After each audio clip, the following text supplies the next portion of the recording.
வணக்கம். தமிழ்நாடு அரசு முதலமைச்சர் மு.க. ஸ்டாலின் உலகத்தரம் வாய்ந்த லேப்டாப்புகளை வாங்குவதாக சொல்லியிருக்கிறார். 10,00,000 லேப்டாப்பை வாங்குகிறாராம்.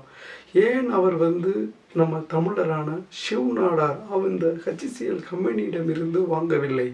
அவர் ஒரு தமிழர் தானே. ஏன் அவர் உலகத்தரமான லேப்டாப்புகளை தயாரிக்கவில்லையா?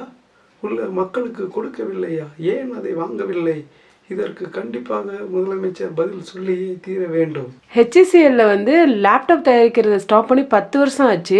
இப்போ அவங்க வெறும் சாஃப்ட்வேர் கம்பெனி மட்டும் தான் ரன் பண்ணுறதா கேள்விப்பட்டிருக்கோம். அப்படியெல்லாம் இருக்க வாய்ப்பே இல்லை. ஏனென்றால் நான் HCL லேப்டாப்பை தான் நான் பயன்படுத்துகிறேன்.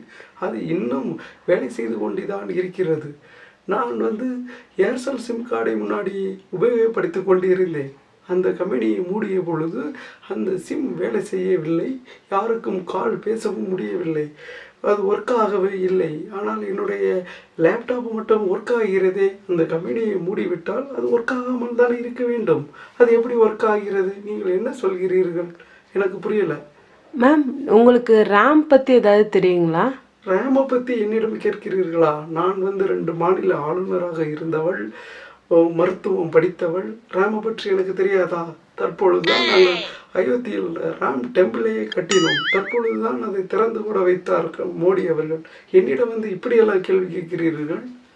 மேம், இந்த அறிவை வச்சுட்டு தான் நீங்கள் தமிழ்நாட்டில் செம்பருத்தி மலரும் அப்படின்னு நினச்சிட்டு இருக்கீங்களா? கண்டிப்பாக செம்பருத்தி தமிழ்நாட்டில் மலர்ந்தே தீரும். நன்றி, வணக்கம்.